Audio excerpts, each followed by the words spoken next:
Good morning everyone. तो आज हम बात करेंगे फॉरेन जजमेंट की। What is foreign judgement?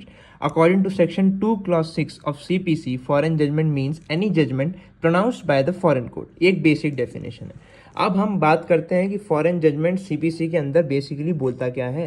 तो सेक्शन 13 एंड सेक्शन 14 है जो आपको याद रखने के लिए है सीपीसी के अंदर। फॉरेन जजमेंट पहले तो हम जान लेते हैं, it is a part of private international law. ये आप याद रखिएगा, ये मेंस और प्रीलिम्स के अंदर पूछ लेते हैं।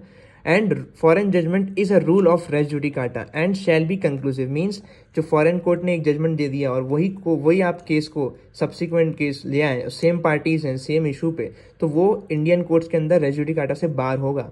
And when the foreign judgment is derived by competent court and is not hit by section 13। Section 13 के अंदर कुछ कुछ क्लॉजेस हैं जो बोलते हैं अगर ये क्लॉजेस हैं तो फॉरेन जजमेंट इंडिया में वर्क नहीं करेगा as a res judicata rule. तो सेक्शन 13 के अंदर हम पढ़ लेते हैं कि foreign judgment shall be conclusive when it is not hit and has been educated upon between same parties और representative litigating under the same title. Same party से सेम टाइटल है तो वो रेस जुडिकाटा वर्क करेगा, but कब नहीं करेगा?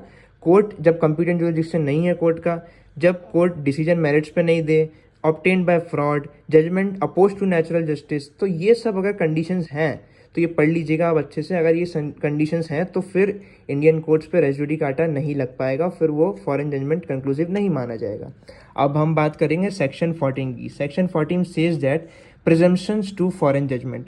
The court will always presume upon production of such judgment related to foreign judgment that such judgment is given by the competent court. So court हमेशा presume करेगा कि वो competent कोर्ट ही है foreign court जिसने judgement pronounce किया। तो ये case आप ध्यान में रख लीजिएगा। गुरदयाल सिंह का केस बहुत इंपॉर्टेंट है।